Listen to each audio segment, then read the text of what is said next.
സ്തോത്രം, ദൈവത്തിനു സ്തോത്രം, ദൈവത്തിനു സ്തോത്രം, ഇന്നും എന്നേക്കും. എന്റെ ദൈവത്തിനു സ്തോത്രം, ഇന്നും എന്നേക്കും.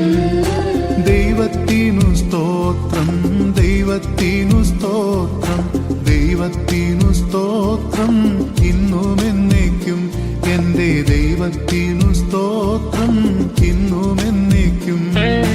കാൽവരി മലയിൽ ക്രൂശിൽ മരിച്ചോരു, കാൽവരി മലയിൽ ക്രൂശിൽ മരിച്ചോരു രക്ഷകനു സ്തോത്രം, ഇന്നും എന്നേക്കും. എന്റെ രക്ഷകനു സ്തോത്രം, ഇന്നും എന്നേക്കും. പാപഭാരത്തിൽ നിന്നെന്നെ രക്ഷിച്ചോരു, പാപഭാരത്തിൽ നിന്നെന്നെ രക്ഷിച്ചോരു ദൈവത്തിനു സ്തോത്രം, ഇന്നും എന്നേക്കും. എന്റെ ദൈവത്തിനു സ്തോത്രം, ഇന്നും എന്നേക്കും.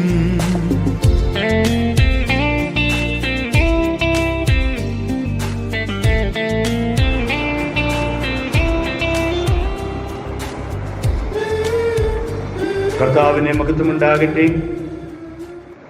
ഏറ്റവും ധന്യകരമായിരിക്കുന്ന ആ നിമിഷങ്ങളെ ഓർത്ത് കർത്താവിനെ സ്തുതിക്കുകയും ദൈവത്തിന് സകല മഹത്വവും അർപ്പിക്കുകയും ചെയ്യുന്നു. വിശുദ്ധ സഭായോഗമായി കൂടി വരുവാൻ, കർത്താവിനെ മഹത്വപ്പെടുത്തുവാൻ ദൈവം നമുക്ക് നൽകുന്ന അവസരങ്ങൾ വിലപ്പെട്ടതാണല്ലോ. കഴിഞ്ഞ ദിനങ്ങളിൽ ഒരാഴ്ചയോളം മധ്യസ്ഥ പ്രാർത്ഥനയായി തിരിപ്പാൻ കർത്താവ് സഹായിച്ചു. ഇന്ന് സഭായോഗത്തിലും പ്രത്യേകാലെ ദൈവജനത്തെ ഓർത്ത് സ്തോത്രം ചെയ്യുവാൻ, പ്രതികൂലങ്ങളിൽ ദൈവജനത്തിൽ നിൽപ്പാനുള്ള കൃപയ്ക്കും വരുന്ന നാളുകളിൽ ദൈവകൃപ കർത്താവിൽ നിന്ന് നൽകണമേ എന്ന് നാം ഒരുമിച്ച് പ്രാർത്ഥിപ്പാൻ ഇടയായിട്ടുണ്ട്. അങ്ങനെ പ്രാർത്ഥിച്ചതും വിടുതലായി തീരട്ടെ. ഇന്ന് പകൽ ഈ വചനം ശ്രവിക്കുന്ന എല്ലാ ബഹുമാന്യരായ ദൈവത്തിന്റെ ദാസന്മാർ, ദൈവമക്കൾ ഏവരെയും ഓർത്ത് കർത്താവിനെ സ്തുതിക്കുന്നു. ഏവർക്കും ക്രിസ്തുയേശുവിന്റെ നിസ്തുല്യമുള്ള നാമത്തിൽ വന്ദനം വീണ്ടും ചൊല്ലുന്നു. വളരെ പ്രാർത്ഥനാപൂർവം ദൈവസന്നിധിയിലായിരിക്കുകയാണെങ്കിൽ ദൈവം നമ്മളോട് സംസാരിക്കുന്നു. നാം ഈ ദിവസങ്ങളിൽ പഠിക്കുകയും ചിന്തിക്കുകയും ചെയ്യുന്ന വിഷയം, നാം എല്ലാവരും ക്രിസ്തുവിന്റെ ന്യായാസനത്തിന്റെ മുൻപിൽ നിൽക്കേണ്ടി വരും. ഒരു ദിവസം ദൈവന്യായാസനത്തിന്റെ മുൻപാകെ നാം നിൽക്കും. പ്രതിഫല വിഭാഗിക്കുമ്പോൾ നമ്മുടെ പ്രതിഫലം വിഭാഗിക്കുവാൻ അല്ലെങ്കിൽ പ്രാപിക്കുവാനായിട്ട് നാം അടുത്തു വരും. ഇന്ന് നാം ചിന്തിക്കുന്ന വിഷയം വിശുദ്ധന്മാരുടെ സ്ഥാനം എന്നുള്ളതാണ്. വിശുദ്ധന്മാരുടെ സ്ഥാനം, പൊസിഷൻ ഓഫ് സെയിൻറ്റ്സ്. നമുക്ക് ലഭിക്കുവാൻ പോകുന്ന സ്ഥാനം എന്താണ്? സ്വർഗത്തിൽ അല്ലെങ്കിൽ ദൈവരാജ്യത്തിൽ കർത്താവിന്റെ വരവെങ്കിൽ നമുക്ക് ലഭിക്കുവാൻ പോകുന്ന സ്ഥാനം എന്താണ്? എന്താ മക്കളെ പറഞ്ഞേ? മക്കൾ പല ബിസിനസ് ആണെന്ന് തോന്നുന്നു. എന്താ കുഞ്ഞുങ്ങളെ പറഞ്ഞേ? വിശുദ്ധന്മാർക്ക് ലഭിക്കാൻ പോകുന്ന സ്ഥാനം. അത് വളരെ ശ്രദ്ധയോടെ കേട്ടിരുന്നാൽ ഈ ആരാധനയ്ക്ക് ശേഷമായിട്ട് കർത്താവിന്റെ വരവിന് വേണ്ടി കുറെ കൂടെ ഒരു സ്തോത്രം. കാരണം നമുക്ക് ലഭിക്കാൻ പോകുന്ന സ്ഥാനത്തെക്കുറിച്ച് ഒരു അറിവ് കിട്ടിയാൽ നാം അതിൽ ജാഗരൂകരായിരിക്കും. കഴിഞ്ഞ ആഴ്ച പ്രതിഫല വിഭജനത്തെ കുറിച്ച് പറഞ്ഞു. നമുക്ക് ലഭിക്കാൻ പോകുന്ന നിലനിൽക്കുന്ന പുതിയ പേര്, വലിയവൻ എന്ന സ്ഥാനം, ജയിക്കുന്നവന് സിംഹാസനം, ന്യായപതിയുടെ അധികാരം, കർത്താവിന് കൊടുക്കുന്നതിന് പ്രതിഫലം, അധ്വാനങ്ങൾക്ക് നിന്ദകൾക്കൊക്കെ പ്രതിഫലം ലഭിക്കുവാനായിട്ട് ഇടയായിത്തീരും. വിവിധ നിലകളിൽ പ്രതിഫലം നമുക്ക് ദൈവത്തിങ്കിൽ നിന്ന് പ്രാപിക്കുവാനായിട്ട് ഇടയായിത്തീരും. അതേ കുറിവാക്യം വായിച്ചുകൊണ്ട് ശുശ്രൂഷയിൽ പ്രവേശിക്കട്ടെ. 2 കൊരിന്ത്യർ ലേഖനം 5-ാം അധ്യായം 10-ാമത്തെ വാക്യവും റോമാലേഖനത്തിലെ 14-ാമത്തെ അധ്യായത്തിലെ 10-ാമത്തെ വാക്യമൊക്കെയാണ് പലപ്പോഴും ഈ ശുശ്രൂഷകൾക്ക് നാം ചിന്തിപ്പാൻ ഉരുവിടുവാൻ ഇടയായി തീർന്നത്. റോമാലേഖനം 14-ാമത്തെ അധ്യായത്തിൽ 10-ാമത്തെ വാക്യത്തിലാണ് അല്പം കൂടെ വ്യക്തമായൊരു പദം അവിടെയുള്ളത്. ഒന്ന് വായിക്കാമോ? റോമാലേഖനം 14-ാമത്തെ അധ്യായം 10-ാം വാക്യം ഉറക്കെ വായിക്കുമല്ലോ.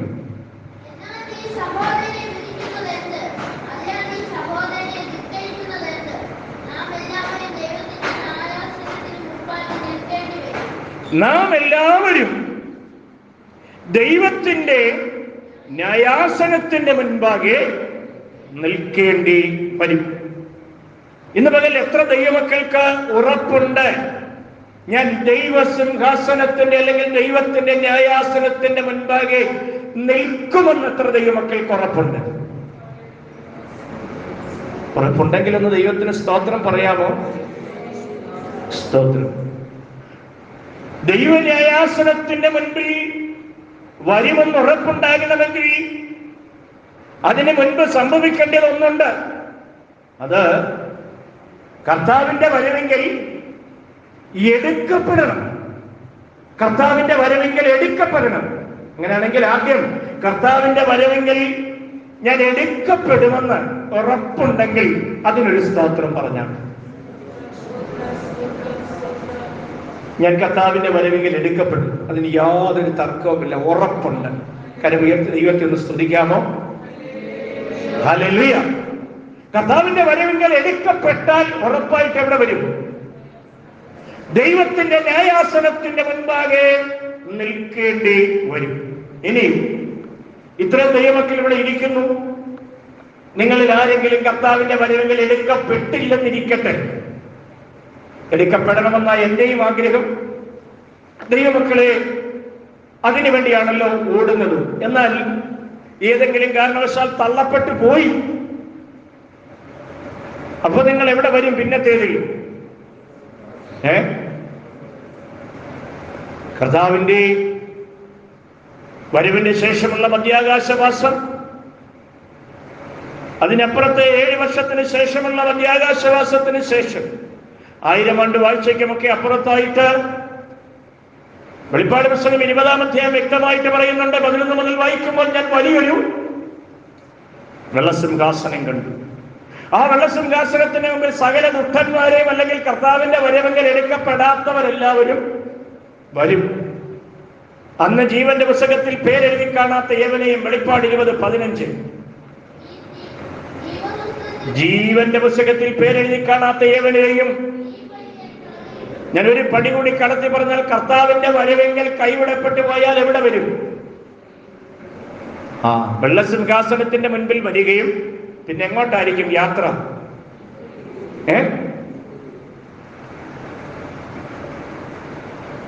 ജീവന്റെ പുസ്തകത്തിൽ പേരെഴുതി കാണാത്ത ഏവനെയും കുഞ്ഞെ എവിടെ? തീ പൊയ്കയിൽ കെടാത്ത പുഴു, കെടാത്ത തീക്കകത്ത് ചാകാത്ത പുഴു, തീ പലകയിലെ ഉപ്പിടും, തീ കൊണ്ട് ഉപ്പിടുമെന്ന് വചനം പറയും. സ്തോത്രം. അതിലും എത്രയോ നന്നാണ് വിശുദ്ധ ജീവിതം നയിച്ച് കർത്താവിന്റെ വരവെങ്കിൽ എടുക്കപ്പെട്ട് ദൈവന്യായാസനത്തിന്റെ മുൻപിൽ നിന്ന് പ്രതിഫലം മേടിക്കുന്നത്. പകലിൽ ആ ദൈവന്യായാസനത്തിന്റെ മുൻപിൽ പ്രതിഫലം വിഭാഗിപ്പാൻ ആ കർത്താവിന്റെ മുൻപിൽ നിൽക്കുന്ന ആ സുദിനത്തെ ഓർത്ത് കരമുയർത്തി ദൈവത്തെ ഒന്ന് സ്തുതിച്ചാട്ടെ.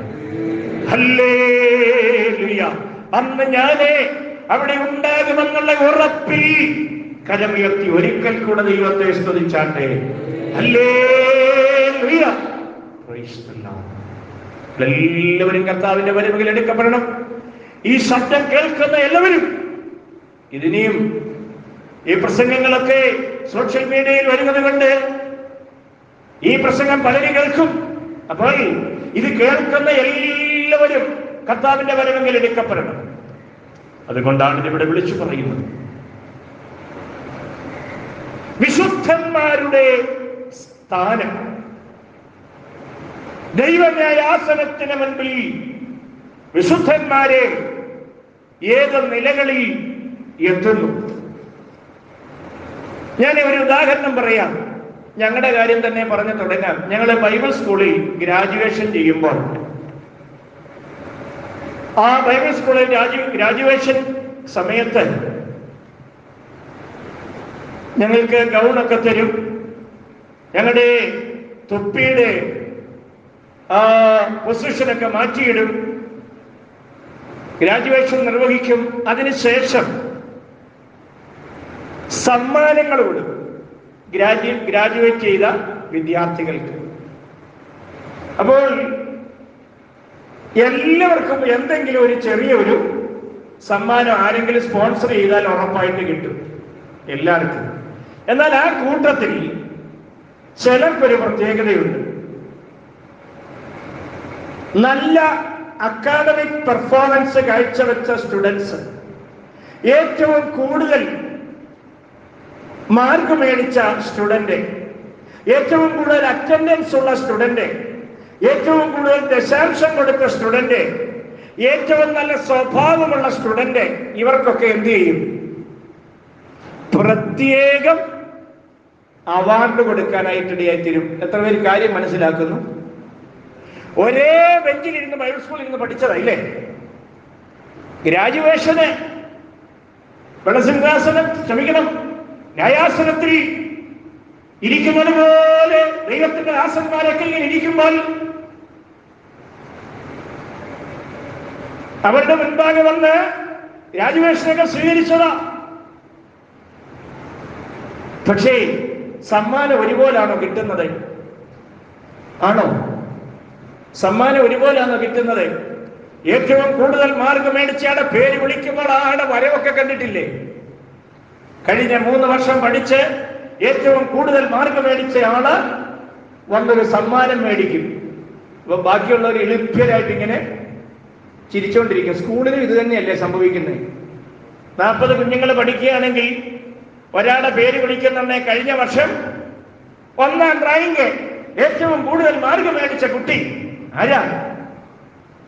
ആ പേര് വിളിക്കുമ്പം മറ്റുള്ളവരുടെ ഇരിപ്പ് കണ്ടിട്ടില്ലേ? സ്തോത്രം. മനസ്സിലായെന്ന് തോന്നുന്നു. പ്രതിഫല വിഭാഗത്തിന്റെ ആ സ്ഥാനം, സ്തോത്രം സ്തോത്രം സ്തോത്രം, മനസ്സിലായി വരുന്നെന്ന് തോന്നുന്നു. സ്തോത്രം. അടുത്തയാൾക്കും സമ്മാനം അങ്ങനെ അങ്ങോട്ട് വിഭാഗിച്ചു കൊടുക്കുകയാണ്.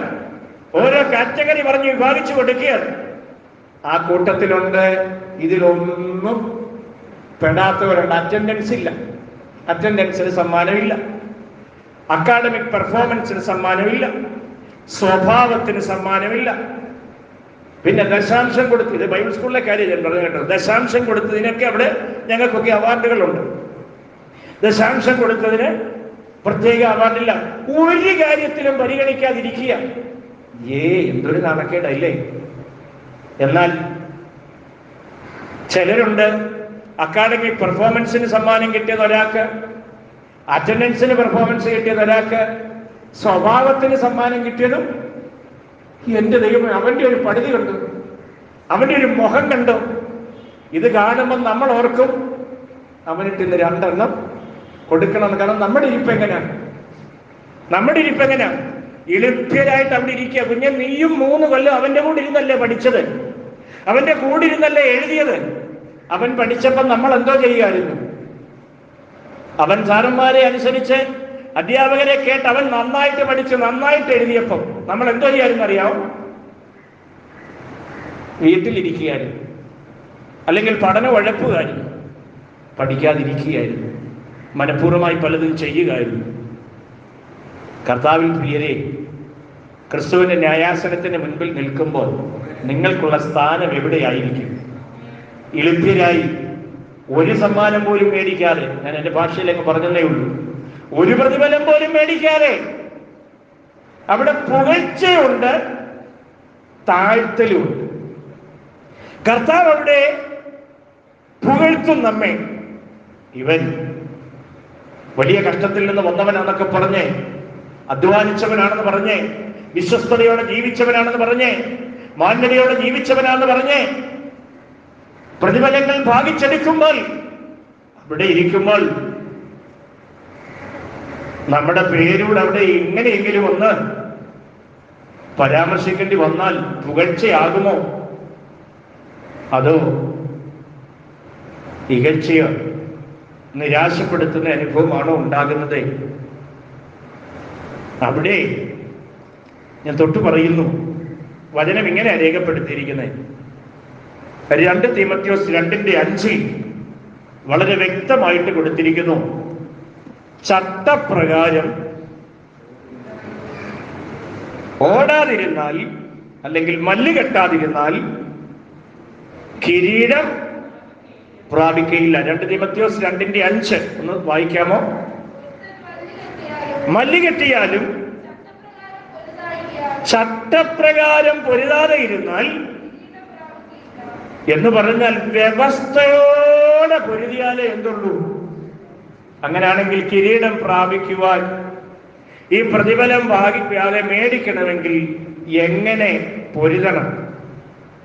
ഇത് പൊരുതുക കേട്ടോ. ചട്ടപ്രകാരം വ്യവസ്ഥ പ്രകാരം പൊരുതണം. സ്തോത്രം. ഇത് പഥ്യമുള്ള ജീവിതമാണ്. അങ്ങനെ വ്യവസ്ഥ പ്രകാരം ദൈവകൃപയിൽ നിന്ന് ചട്ടപ്രകാരം വ്യവസ്ഥ പ്രകാരം ആത്മീക ജീവിതം നയിച്ചെങ്കിൽ മാത്രമേ കിരീടം പ്രാപിക്കുകയുള്ളൂ. പ്രതിഫലം വിഭാഗിക്കുമ്പോൾ പുകഴ്ച ഉണ്ടാകുകയുള്ളൂ. ഇല്ലെങ്കിൽ അവിടെ കണക്ക് ബോധിപ്പിക്കണം കേട്ടോ. പ്രാർത്ഥന മുടക്കുന്നു, ആരാധന മുടക്കുന്നു, വരാതിരിക്കുന്നു, മനഃപൂർവ്വം ഉഴപ്പുന്നു. ഇതിനെല്ലാം എവിടെ കണക്ക് ബോധിപ്പിക്കണമെന്നറിയാമോ? അന്ന് പറയും നീ ചട്ടപ്രകാരമല്ല ഓടിയതെന്ന്. സ്തോത്രം. പിന്നീട് ചെറിയവൻ എന്ന സ്ഥാനമുണ്ട് കേട്ടോ. അവിടെ വലിയവൻ എന്ന സ്ഥാനവും ലഭിക്കുന്നുണ്ട്, ചെറിയവൻ എന്ന സ്ഥാനവും ലഭിക്കുന്നുണ്ട്. ഏതാ നമുക്ക് വേണ്ടിയത്? ഏതാ വേണ്ടിയത്? സ്തോത്രം. എല്ലാവരും പറയുന്നത് ഏതാ മോനെ? വലിയവൻ എന്ന സ്ഥാനം വേണമെന്നാ പറയുന്നത്. നമുക്കും അതാണല്ലോ ആഗ്രഹം, ഇല്ലേ? എല്ലായിടത്തും വലിയവൻ എന്നുള്ള സ്ഥാനം വേണം. പക്ഷെ യേശു കർത്താവ് തന്നെ പറഞ്ഞിട്ടുണ്ട്. മത്തായി സുവിശേഷം 5:19 ഇങ്ങനെ പറഞ്ഞിരിക്കുന്നത്, എന്റെ ഈ ചെറിയ കൽപ്പനകളിൽ ഒന്ന്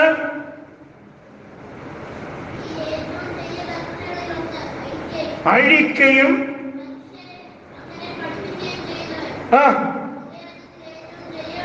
ശ്രദ്ധിച്ച് വചനവിരുദ്ധമായത് ചെയ്ത് വചനവിരുദ്ധമായത് പഠിപ്പിച്ചാൽ അങ്ങനെ ചെയ്യുന്നവൻ ചെറിയവൻ. അടുത്തത്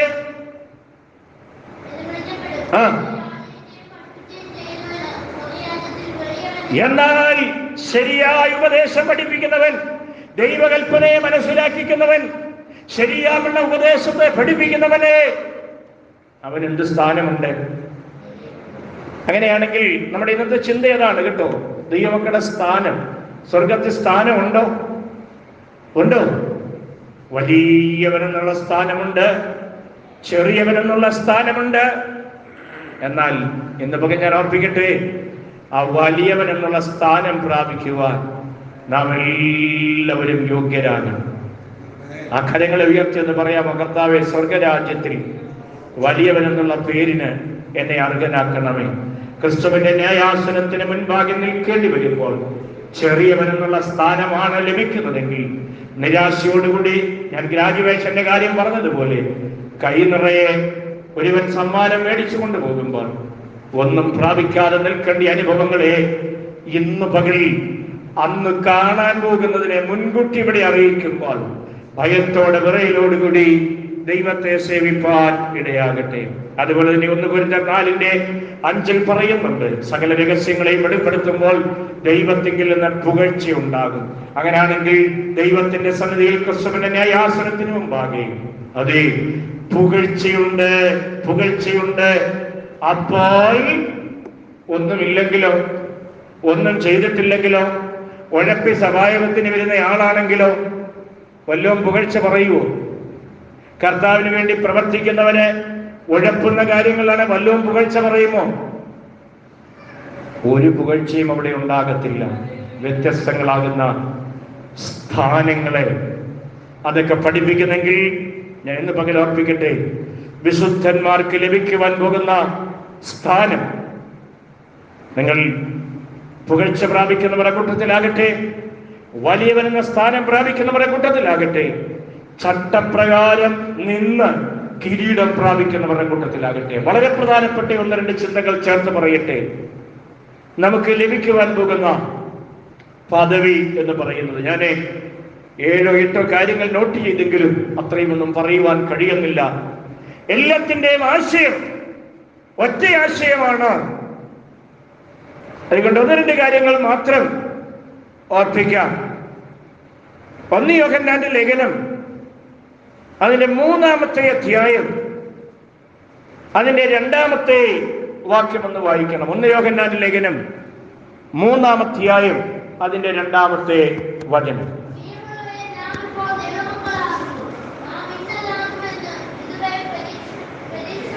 ശ്രദ്ധിച്ചേ, നാം ഇപ്പോൾ ആരാകുന്നു? നാം ഇപ്പോൾ ആരാകുന്നു? കരമുയർത്തി എന്ന് പറയാമോ? നാം ഇപ്പോൾ ദൈവമക്കളാകുന്നു. അങ്ങനെ എത്ര പേർക്ക് ഉറപ്പുണ്ട്? ഞാൻ ഇപ്പോൾ ദൈവമക്കളാകുന്നു. അങ്ങനെ ഉറപ്പുണ്ടോ ദൈവമക്കളെ? ഉറപ്പുണ്ടോ ദൈവമക്കളെ? ഞാൻ ഇപ്പോൾ ദൈവമക്കളാകുന്നു. നാം ഇനിയും എന്താകുമെന്ന്, ഇന്നതാകുമെന്ന് ഇതുവരെ പ്രത്യക്ഷമായിട്ടില്ല. കരമുയർത്തി ദൈവത്തിന് സ്തുതിച്ചാട്ട്. ഇതുവരെ നിങ്ങൾ എന്താകുമെന്ന് ഇതുവരെ മനസ്സിലാക്കിയിട്ടില്ല. ഇപ്പോൾ ആരാണ്? ഇപ്പോൾ ആരാണ്? എത്ര പേർക്ക് ആ ഒരു ഉറപ്പുണ്ട്? എത്ര പേർക്ക് ഉറപ്പുണ്ട്? ചിലരെ വീട്ടിൽ ഇരുന്ന് കരയാറുണ്ട്. എന്നെ ആരും അറിയാറില്ല, എന്നെ ആരും പരിഗണിക്കാറില്ല, ഒരു ഫോൺ കോൾ പോലും വേണ്ട. സ്തോത്രം. ഇപ്പോൾ നീ ആരാണെന്നുള്ളൊരു ബോധ്യം വേണം. ഒന്ന് പറഞ്ഞ ദൈവമക്കളെ, ഇപ്പോൾ ആരാകണമെന്നുള്ള ബോധ്യം വേണം. ഇപ്പോൾ നാം ദൈവത്തിന്റെ മക്കളാകുന്നു. ഇനിയും എന്താ ആകാൻ പോകുന്ന കേട്ടോ? അവൻ പ്രത്യക്ഷനാകുമ്പോൾ നാം അവനെ താൻ ഇരിക്കുന്നത് പോലെ തന്നെ കാണുന്നതാകൊണ്ട് അവനോട് സദൃശ്യന്മാരാകുമെന്ന് നാം അറിയുന്നു. ഇപ്പോൾ അറിയുന്നില്ല നാം എന്താകുമെന്ന്. എന്നാൽ ഇന്ന് പകൽ ദൈവ പൈതലെ ഇത്രയും പേരെങ്കിലും, കോവിഡ് ആയതുകൊണ്ട് അല്ലെങ്കിൽ കോവിഡ് പ്രതികൂലങ്ങൾ ഉള്ളത് കൊണ്ട് എല്ലാവർക്കും വരാൻ കഴിയുന്നില്ല, ഇത്രയും പേരെങ്കിലും ഒന്നറിയണം നാം എന്താകും. നാം എന്താകും? അവൻ പ്രത്യക്ഷനാകുമ്പോൾ, കർത്താവ് വരുമ്പോൾ ദൈവ പൈതലിനൊരു സ്ഥാനം ലഭിക്കാൻ പോവുകയാണ്. 2 കാര്യങ്ങൾ അവിടെ എടുത്തു പറയുന്നു. 1, അവനോട് കൂടെ നാം ആയിരിക്കും. 2ാമത് അവിടെ പറയുന്നത് തന്നെ പോലെ, തന്നോട് സദൃശരായിത്തീരും. കർത്താവിനോട് ഏകീഭവിക്കും, കർത്താവിനോട് സദൃശരായിത്തീരും. അങ്ങനെയാണെങ്കിൽ പ്രത്യാശയോടെ കർത്താവിനെ ഒന്ന് സ്തുതിക്കാമോ? ഇനിയും നാം ആകാൻ പോകുന്നത് ഇപ്പോഴുള്ള ഈ ശരീരത്തോടല്ല. എവിടെ നമ്മുടെ പൊസിഷൻ? കർത്താവിന്റെ വരവിന് ശേഷം നാം എവിടെയായിരിക്കുന്നേ? കർത്താവിനോട് കൂടെ. ഒന്ന് പറഞ്ഞ ദൈവമക്കളെ, കർത്താവിനോട് കൂടെയായിരിക്കും, കർത്താവിനോടൊപ്പമായിരിക്കും. എങ്ങനെയാണ്? കർത്താവിനോടൊപ്പമായിരിക്കും, കർത്താവിനോട് കൂടെ. അത് എത്ര പേർക്കൊന്ന് വിശ്വസിപ്പാൻ ഇന്ന് പകൽ കഴിയുന്നുണ്ട്? നിരാശയില്ലാതെ മടങ്ങണം ദൈവമക്കളെ. ഇപ്പോൾ ആരാകുന്നു? ഇപ്പോൾ ദൈവമക്കളാകുന്നു. ഇനിയും ഞാൻ ആരാകും? കർത്താവിനോട് ഏകീഭവിച്ചല്ലെങ്കിൽ ഇനിയും നാം അവനോട് സദൃശ്യരായിത്തീരും, കർത്താവിനോട് കൂടിയായിത്തീരും. ആ ഒരു സ്ഥാനമാണ് വിശുദ്ധന്മാർക്ക് ലഭിക്കുവാനായിട്ട് പോകുന്നത്. വാക്യങ്ങൾ അധികം വായിപ്പിക്കുവാൻ ഞാൻ ആ സമയങ്ങൾ എടുക്കുന്നില്ല. കൊലോസ്യ ലേഖനം 3:4 ഇങ്ങനെ പറയുന്നത്, അവനോട് നാം തേജസ്സിൽ വെളിപ്പെടുവാനായിട്ട് ഇടയായിത്തീരും. 1 തെസ്സലോനിക്കർ 4:16-17 വായിക്കുമ്പോൾ അവിടെ ഇങ്ങനെയാണ് കാണുന്നത്, നാം എല്ലാവരും കർത്താവിനോട് കൂടെ ആകാശമേഘങ്ങളിൽ എടുക്കപ്പെടും. അവിടെയും കാണുന്നു നാം എല്ലാവരും എവിടെയായിരിക്കും? കർത്താവിനോട് കൂടെയായിരിക്കും. എന്നാൽ വളരെ അത്യാവശ്യമുള്ള ഒരു വചനം ഞാൻ വായിപ്പിക്കുന്നു. യോഹന്നാന്റെ സുവിശേഷത്തിലെ അതിന്റെ 17-ാമത്തെ അധ്യായം 24-ാമത്തെ വാക്യം. യോഹന്നാൻ സുവിശേഷം 17:24.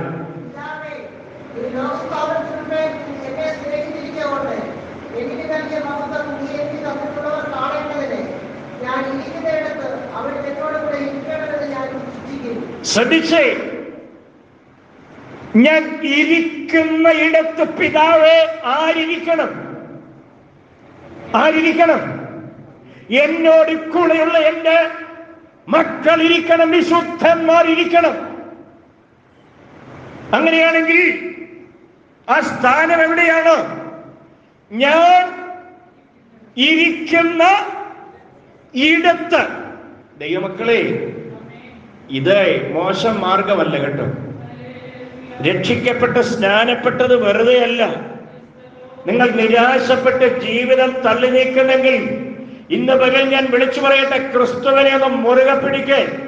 ഇപ്പോൾ നീ ദൈവ പൈതലാണെന്ന് മനസ്സിലാക്കേ. ഇപ്പോൾ ദൈവ പൈതലാണെന്ന് തിരിച്ചറിഞ്ഞിട്ട് കർത്താവ് എവിടെ ഇരിക്കുന്നു അവിടെ ആരെ ഇരുത്തും? കർത്താവിന്റെ ആഗ്രഹം അതാണ്. യേശു ക്രിസ്തു എവിടെ ഇരിക്കുന്നു? കർത്താവ് തന്നെ പറഞ്ഞാണ്, ഞാൻ ഇരിക്കുന്ന ഇടത്ത് തേജോമനായ ദൈവം, അടുത്തുകൂടാത്ത വെളിച്ചത്തിൽ വസിക്കുന്ന ദൈവം, ആരും കണ്ടിട്ടില്ലാത്ത ദൈവം. സ്തോത്രം. താൻ മാത്രം അമർത്തതയുള്ളവനും അടുത്തുകൂടാത്ത വെളിച്ചത്തിൽ വസിക്കുന്നവനും ജീവനുള്ളവരെയും മരിച്ചവരെയും ന്യായം വിധിക്കുവാൻ അധികാരമുള്ളവനും മാറത്ത് പൊൻകച്ച കിട്ടിയവനായ, കാലുകൾ ഒലയിൽ ചുട്ടുവഴിപ്പിച്ച വെള്ളോട്ടിന് സദൃശമുള്ളവനായ, അഗ്നിജ്വാലക്കത്തുള്ള കണ്ണുകളുള്ളവനായ എന്റെ യേശു എവിടെയായിരിക്കുന്നേ? നമുക്കറിയില്ല. എന്നാൽ ഒന്നറിയാം, എവിടെ ഇരുന്നാലും കർത്താവിന്റെ വരവിന് ശേഷം സംഭവിക്കുവാൻ പോകുന്ന വിശുദ്ധന്മാരുടെ സ്ഥാനം ദൈവ ന്യായാസനത്തിന്റെ മുൻപിലൂടെ കടത്തിവിട്ടിട്ട് എവിടെ ഇരുത്താൻ പോകുന്നേ? ഇരിക്കുന്ന ഇടത്ത്. കൈവിട്ടു പോകുമോ ദൈവമക്കളെ? എത്ര പേർക്ക് ആഗ്രഹം ഉണ്ടായിരിക്കുന്ന ഇടത്തൊന്ന് ഇരിക്കണമെന്ന്? ഒന്ന് ചേർന്നിരിക്കണം. ശിഷ്യന്മാര് പോലും ചോദിച്ചല്ലേ, അയ്യോ എന്താ? അടുത്ത് വന്നപ്പോൾ പറഞ്ഞതാണ്, ഒരാളെ എടുത്തും ഒരാളെ വലത്തും. നമുക്കത് പറയാമോ? ഒന്ന് ചേർന്നിരിക്കണേന്ന്. കർത്താവേ, എനിക്ക് ഈ ഭൂമിയിൽ ഒന്നുമില്ലെങ്കിൽ എന്റെ കർത്താവിനോടൊന്ന് ചേർന്നിരിക്കണം. സന്തോഷമുണ്ടോ? സന്തോഷമുണ്ടോ? നമ്മുടെ കർത്താവിനോടൊന്ന് ചേർന്നിരിക്കണം. എത്ര ദൈവമക്കൾക്ക് ആ ഒരു ആഗ്രഹമുള്ളത്? കരമുയർത്തി ദൈവത്തെ ഒന്ന് സ്തുതിക്കാമോ? ഹല്ലേലൂയ. പ്രത്യാശ പുതുക്കുന്ന വചനങ്ങളല്ലേ പറയുന്നത്? കർത്താവ് ഇരിക്കുന്ന ഇടത്ത്, കർത്താവിനോടൊപ്പം തേജസ്സിന്റെ സിംഹാസനത്തിൽ ഇരിക്കുന്ന, ഓ ഹല്ലേലൂയ, കർത്താവിനോടൊപ്പം ഇരുത്താനാണ് എന്റെ യേശു ആഗ്രഹിക്കുന്നത്. നാം അത് പാഴാക്കരുത്, നാം അത് കൈവിട്ട് കളയരുത്. സ്തോത്രം. വിശുദ്ധിയോടെ ജീവിച്ച് അത് പ്രാപിക്കുവാനായിട്ട് ഇടയായി തീരണം.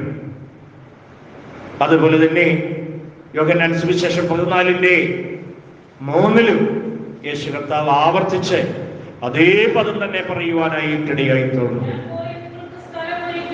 ഇഹോ, കേട്ടോ, ഞാൻ പോയി നിങ്ങൾക്ക് സ്ഥലമൊരുക്കിയാൽ ഞാൻ ഇരിക്കുന്ന ഇടത്ത്, വിശുദ്ധന്റെ സ്ഥാനം കണ്ടോ? ഞാൻ ഇരിക്കുന്ന ഇടത്ത് നിങ്ങളും ഇരിക്കേണ്ടതിന്, ഓ നിങ്ങളെ ഞാൻ എന്റെ അടുക്കൽ ചേർത്തുകൊള്ളോ. ഞാൻ ഇരിക്കുന്ന ഇടത്ത് വിവാഹവേദിയിൽ കണ്ടിട്ടുണ്ടോ? വിവാഹം നടക്കുവാനായിട്ട് പോകുമ്പോൾ അവിടെ ഞങ്ങളൊക്കെ ആ ശുശ്രൂഷ നടത്തുമ്പോൾ വിളിക്കും, നിയുക്ത മണവാളനും നിയുക്ത മണവാട്ടിയും ഇപ്പോൾ സ്റ്റേജിലേക്ക് കയറി വരുന്നതായിരിക്കും.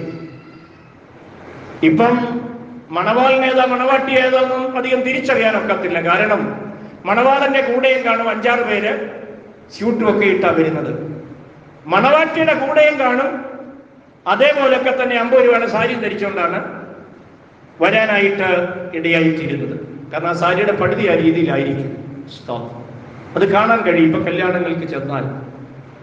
അതുകൊണ്ട് തിരിച്ചറിയത്തില്ല. പക്ഷേ ഒരു കാര്യം ഞാൻ പറയാം, സ്റ്റേജിലേക്ക് കയറി വരാൻ പറയുമ്പോൾ ആരെ വരത്തുള്ളൂ? എല്ലാരും പൂവും പിടിച്ചോണ്ടും എല്ലാരും ഒത്തിരി ഒരുങ്ങിയും മണവാളിനേക്കാൾ ഒരുങ്ങിയാ വന്നത്.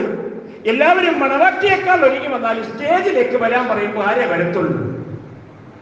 ഇത് തന്നെ കർത്താവിന്റെ വരവിൽ സംഭവിക്കാൻ പോകുന്നത് കേട്ടോ.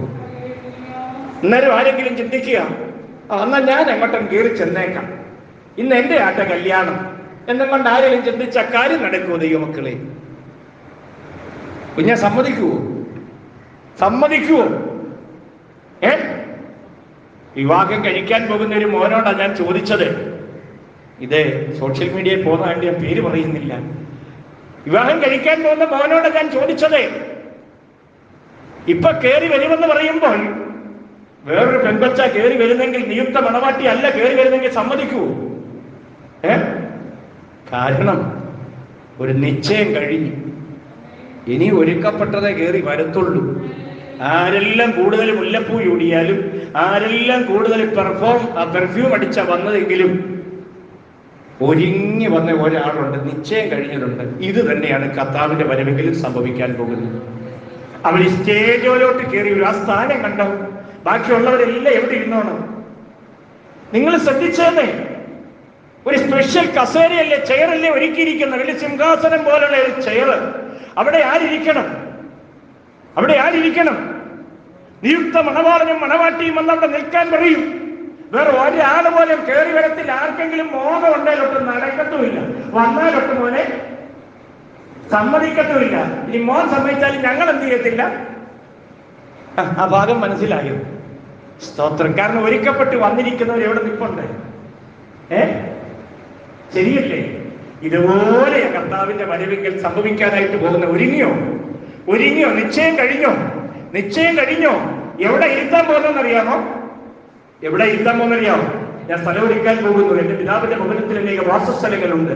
സ്ഥലം ഒരുക്കിയാൽ ഞാൻ ഇരിക്കുന്ന ഇടത്ത് നിങ്ങളെയും എന്റെ അടുക്കൽ ചേർത്തുകൊള്ളും. നിങ്ങളെയും എന്റെ അടുക്കൽ ചേർത്തുകൊള്ളുവാനായിട്ട് ഇടയായിത്തീരും. ഇന്ന് പകൽ എന്റെ ആരാധന സമയങ്ങൾ അവസാനിക്കുന്നതിനാൽ എന്റെ വാക്കുകൾക്ക് വിരാമം കുറിക്കുകയാണ്. പ്രതിഫല വിഭാഗം ചെയ്യുമ്പോൾ കിരീടങ്ങളുടെ പറഞ്ഞ് അവസാനിപ്പിക്കുവാൻ ഞാൻ ആഗ്രഹിച്ചെങ്കിലും ഇന്നതിനെ കഴിയുന്നില്ല. അതെ, ഇതിനപ്പുറത്തൊരു കിരീടം പ്രാപിക്കുന്ന അനുഭവമുണ്ട്. അത് ചട്ടപ്രകാരം പോരാടി കിരീടം പ്രാപിക്കുവാനും ഇടയായി തീരണം. ഇതിലെല്ലാം ഉപരി ഇത്രയെങ്കിലും മനസ്സിലാക്കുക, കർത്താവ് ഇരിക്കുന്ന ഇടത്ത് കർത്താവിനോട് സദൃശരായി, യെസ്, കർത്താവിനെ പോലെ നമുക്കുമായി തീരണം. ആ ഒരു സ്ഥാനം പ്രാപിക്കുവാനായിട്ട് ഇടയായി തീരണം. ഇങ്ങനെ ആഗ്രഹിക്കുന്ന ദൈവമക്കൾ ഉണ്ടെങ്കിൽ ഒന്ന് എഴുന്നേറ്റ് നിന്നാട്ട്, മനഃപൂർവ്വമായിട്ട് ആഗ്രഹിക്കുന്നവർ മാത്രം ഒന്ന് എഴുന്നേറ്റ് നിന്നാട്ട് കർത്താവിനോടൊപ്പമായിരിക്കണം. കർത്താവിനോട് സദൃശ്യരായി തീരണം. അവൻ ഇരിക്കുന്ന ഇടത്ത് എനിക്കും ഇരിക്കണം. അവനോടൊപ്പമായിരിക്കണം. കർത്താവിനോടൊപ്പം ഇരിക്കണം. സ്തോത്രം. അവനോട് ഒരുമിച്ച് തേജസ്സിൽ വെളിപ്പെടുവാനായിട്ട് ഇടയായിത്തരണം. പുകഴ്ചകൾ പ്രാപിക്കണം. ചട്ടപ്രകാരം ഓടി കിരീടങ്ങളെ പ്രാപിക്കണം. 2 തിമോഥെയോസ് 2:5 അങ്ങനെ പറഞ്ഞിരിക്കും, ചട്ടപ്രകാരം ഓടി കിരീടം പ്രാപിക്കണം. അങ്ങനെ ആഗ്രഹിക്കുന്ന ദൈവമക്കളാണ് എല്ലാവരും. അങ്ങനാണെങ്കിൽ ആ സ്ഥാനം കൈവിട്ടു പോകരുത്, നഷ്ടമായി പോകരുത്. വചനം പറയുന്നു, ചട്ടപ്രകാരം പോരാടിയില്ലെങ്കിൽ പ്രാപിക്കത്തില്ല. സ്തോത്രം, സ്തോത്രം, സ്തോത്രം. നല്ല പോർ പൊരുത്, ഓട്ടം തികച്ച് വിശ്വാസം കാത്തു, ഇനിയും നീതിയുടെ കിരീടം എനിക്കായി വെച്ചിരിക്കുന്നു. അങ്ങനെയെങ്കിൽ നല്ല പോർ പൊരുതി ഓട്ടം കാത്ത് വിശ്വാസം കാത്തെങ്കിൽ മാത്രമേ, ഓട്ടം തികച്ച് വിശ്വാസം കാത്തെങ്കിൽ മാത്രമേ ആ കിരീടം പ്രാപിക്കുകയുള്ളൂ. മരണപര്യന്തം വിശ്വസ്തതയായി ഇരിക്കാം, എന്നാൽ നീ കിരീടം പ്രാപിക്കും. മരണപര്യന്തം എന്ന് പറഞ്ഞാൽ നിങ്ങളുടെ മരണം വരെ, unto the death, വിശുദ്ധിയിൽ ജീവിക്കണം. അവസാന ശ്വാസം വരെ വിശുദ്ധിയിൽ ജീവിച്ചെങ്കിലേ അവനോടൊപ്പം ഇരിക്കുവാൻ, അവനോട് സദൃശ്യരാകുവാൻ, കർത്താവിന്റെ വരവുകൾ എടുക്കപ്പെടുവാൻ, കിരീടങ്ങളെ പ്രാപിക്കുവാൻ കഴിയത്തുള്ളൂ. ആകയാൽ ആ ജീവകിരീടം, അതുപോലെ വിശ്വസ്തർക്കുള്ള, പരീക്ഷ സഹിക്കുന്നവർക്കുള്ള ജീവകിരീടം, വാടാത്ത കിരീടം, നീതിയുടെ കിരീടം, പ്രശംസയുടെ കിരീടം, തേജസ്സിന്റെ വാടാത്ത കിരീടം, ഇതെല്ലാം നാം പ്രാപിക്കണം, കർത്താവിങ്കിൽ നിന്ന് പ്രാപിക്കണം. പറഞ്ഞിട്ട് ചിന്തകൾക്ക് വിരാമം കുറിക്കാണ്. കരമുയർത്തി പിടിച്ച് പ്രാർത്ഥിക്കാം. കർത്താവേ, എനിക്ക് കർത്താവിനോടൊപ്പം ഇരിപ്പാൻ, കർത്താവിനോടൊപ്പമായിരിപ്പാൻ എന്നെ പ്രാപ്തനാക്കണമേ. കൈവിടരുതേ. അങ്ങയോടൊപ്പം ഇരിപ്പാൻ, അങ്ങയുടെ സന്നിധിയിലായിരിപ്പാൻ, അങ്ങയുടെ സദൃശരാകുവാൻ എന്നെ ഒരുക്കണമേ. എൻ്റെ ബലഹീനതകളെ ഓർക്കരുതേ. എന്നെ അതിന് പ്രാപ്തനാകണമേ. കർത്താവിന്റെ വരവെങ്കിൽ കൈവിടപ്പെട്ടു പോകാതെ, കർത്താവിന്റെ വരവെങ്കിൽ എടുക്കപ്പെട്ട് കർത്താവെ പ്രതിഫലം വിഭാഗിക്കുവാൻ, വിശുദ്ധന്മാർക്കുള്ള എല്ലാ പദവികളും സ്ഥാനങ്ങളും പ്രാപിച്ചെടുക്കുവാൻ, നല്ലവനും വിശ്വസ്തനും എന്നുള്ള ദാസൻ എന്നുള്ള വിളി കേൾപ്പാൻ എന്നെ യോഗ്യനാക്കണമേ. എന്നെ അതിനുവേണ്ടി സമർപ്പിക്കുന്നു, അതിനായി ഏൽപ്പിച്ചു കൊടുക്കൂ. ദൈവം നമ്മെ അനുഗ്രഹിക്കട്ടെ. ഈ വചനങ്ങളാൽ ദൈവം നമ്മെ എല്ലാവരെയും അനുഗ്രഹിക്കുമാറാകട്ടെ.